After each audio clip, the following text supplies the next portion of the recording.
Good morning, ladies and gentlemen. Welcome back to the Shadow and Sun Show, and welcome to another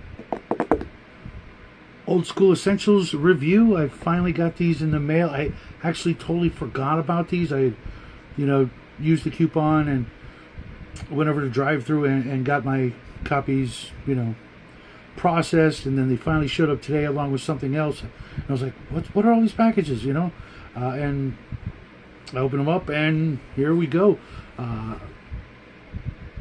Single action and cutting edge for a cyberpunk addition to your Modern Necessities, or you could go with single action, a Western version, which is, to be honest, the main reason I backed your Kickstarter, Victor, was to see your take on an Old West or New West RPG. And one little issue, I had to file a sort of a complaint with drive-through because your name is cut off on the cutting edge, and if you'll notice, the cutting edge is also about a half a centimeter not only shorter than the other book, but it's also cut at this weird angle. Really just not their best work, but I've had problems with drive-through before, which I've discussed. But I'm going to put this one off to the side, and I'll talk about it tomorrow, unless they want me to put it in the mail, in which case I'll still probably read it tomorrow, because I probably won't get it into the mail until the weekend. But Single Action, like I said, is a old school addition to either OSE, Old School Essentials, or Modern Necessities. Now on the back it says, give your old school games some Old West flavor with these options included within: 7 new classes, new weapons and equipment, new mounts, new divine spells, and a selection of Weird West themed foes, and a few other things like explosives and mounts, horses and steam powered vehicles. And nice to see our name in the backer list. That was kind of cool. And now my favorite part was, of course, the classes. You've got the bounty hunter, the gambler, the gunslinger, another one of my favorites, the hex slinger. It's cool, I get it. The pilgrim, kind of a pale rider, Clint Eastwood kind of cleric-y character with the the interesting ability, if you kill him, he comes back 4 in 6 chance to rise as an undead revenant after 1 week.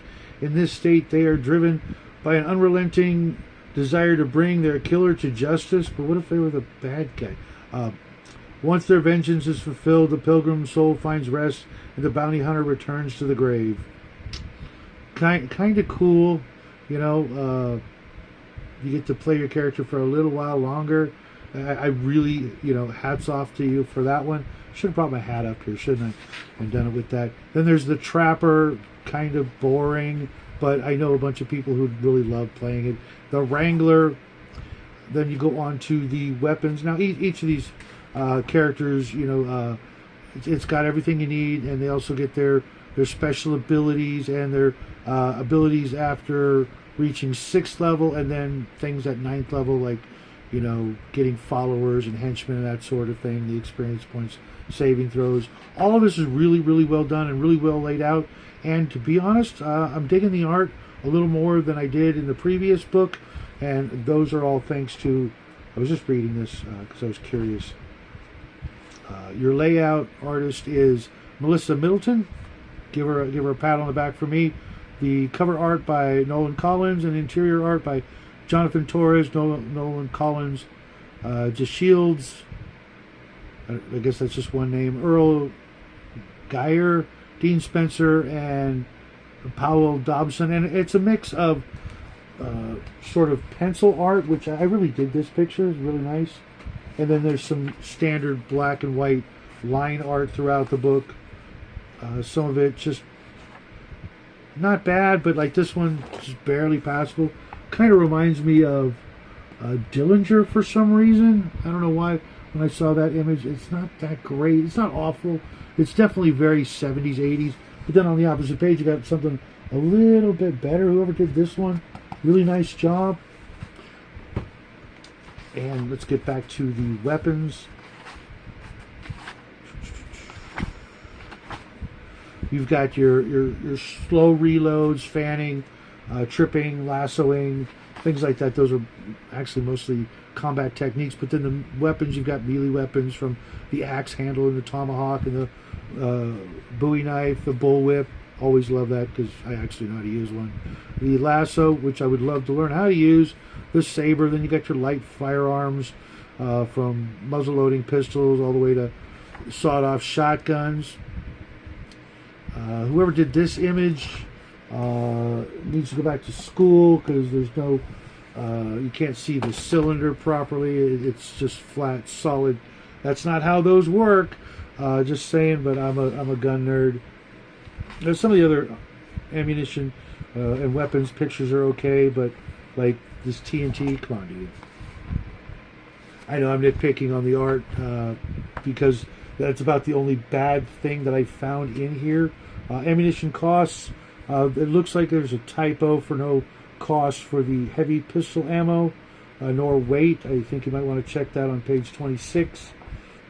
Armor, which was neat how you included the iron scrap plate or the skillet under the vest.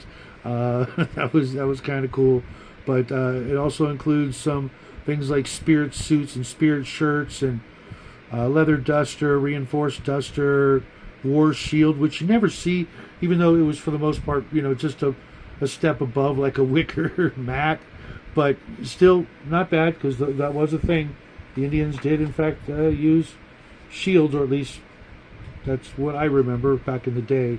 Then we go into the equipment. The bandana, you listed it mostly as a breathing apparatus, but it was also used to filter water, as an impromptu bandage. Even back then they used them as a hobo stick, hold your gear in that, and I forget what that was called. It actually had a name. Then you got bear grease, branding iron, fishing gear, gambling kit, cool, gold pan for, panning for gold. Your Holy Bible, nice touch. A lot of people would be afraid to put that in there just like that.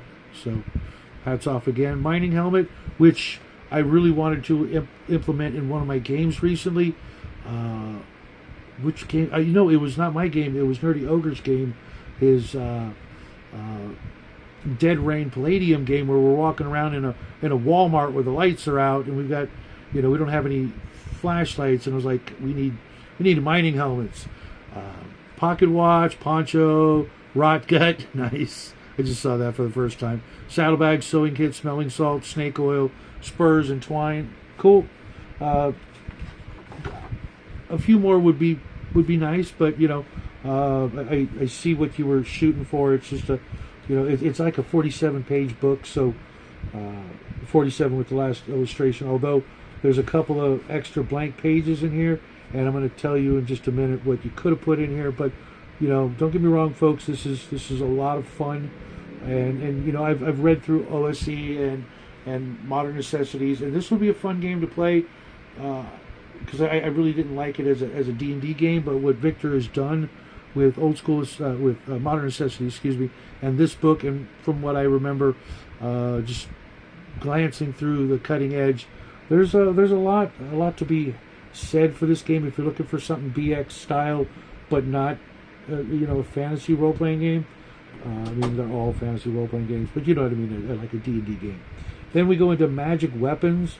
There's some cool stuff in here. They're a little on the low-powered side for my taste, but and mind you, there's only 2 pages of that. I would definitely, I would have just gone off and probably made a whole separate book on Western magic items. You ever want to do that, let me know, and I'll be glad to help. Then like I said, there are the mounts. You got the giant riding spider, giant riding scorpion. That sounds like dangerous. It's just asking to get you, stinger right in the back of the hat. Giant riding lizard, giant war lizard, prairie rock. That just sounds awesome. You come into town with a freaking giant freaking bird. Clockwork horse riding and draft. War horses, clockwork spider, clockwork scorpion, with all the stats you need, the cost, the miles per day, movement base, maximum load, the hit dice, the attacks, all that good stuff in one page. Another really interesting picture, you got a vampire sitting at the table. I don't know what he's drinking, unless that's his blood, and here comes the preacher. Kind of looks a little familiar, although he's a little more clean shaven than I'm used to riding around at, but can't help but dig that picture. If that picture is for sale, please let me know. I would buy that. Put that right there on the door.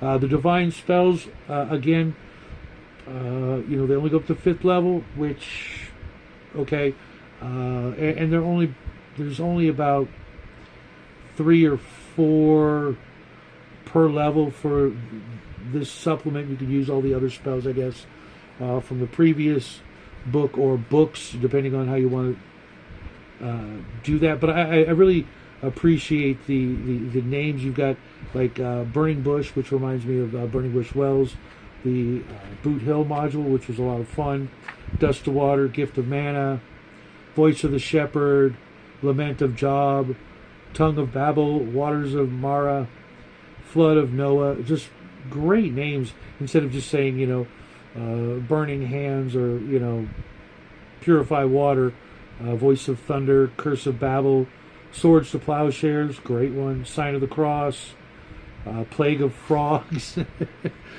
Golden Calf, Chariot of Fire, Iron to Serpent, Sword of the Archangel, Ark of the Covenant, Mark of Cain, which I would show you, but never mind, and Pillar of Salt. Then we get into the foes. Now, here's where I had a little problem. Some really good ones here. The Bone Collector, the Burrower, which I'm hoping is like a graboid, from, what the hell was that movie? I can't remember. If you know, you know. The Buzzard Man, the Chupacabra, the Dust Devil, the Gallows Wraith was a really good one. Giant Trapdoor Spider, terrifying. The Jackalope Herd, that's hysterical. The Living Cactus, also kind of hysterical. Nice nod to, Final Fantasy, I think it was? Yeah. Then Razorweed, which I love it. Sasquatch, although the picture is kind of just a little derpy, but, maybe that's what you were going for. I would have made it more terrifying. It almost looked like he's laid out on a slab, which is where they belong. Then my favorite, of course, was the Scarecrow. You've got the Silt Fiend and the Skinwalker, but then you got this picture here, and I'm like, okay, where's the Wendigo? Especially since my son and I just got through watching a couple of Wendigoon videos, and then I turn the page, and there's just an illustration and no text on the Wendigo. That needed to be there, and you've got 1, 2, 3 blank pages at the end of the book. I would have used all 3 on the Wendigo and just done up all the lore and everything, but not bad. It cost me, I think, $10, and I hope it doesn't cost much more. It probably will for other folks to add this to their collection, but I like it. I really like the format. Anything in hardback over softcover, I've got 50, 60 Palladium books, and and not just Palladium books, but other books in softcover. I've noticed very often that thin plastic coating will peel off after some carrying around in a backpack or leaving it in the car in the sun, whereas something like this will last me another couple of lifetimes at least. So nice work, Victor. If you got some time this month or next month and you want to come on the show and tell me where I'm wrong, or tell me what else is coming our way for Modern Necessities. I'll be happy to have you on the show, but that's what I've got for you right now.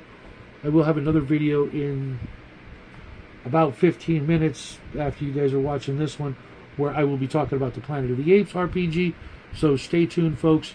Until then, have a great Tuesday. Love you guys, and as always, happy trails.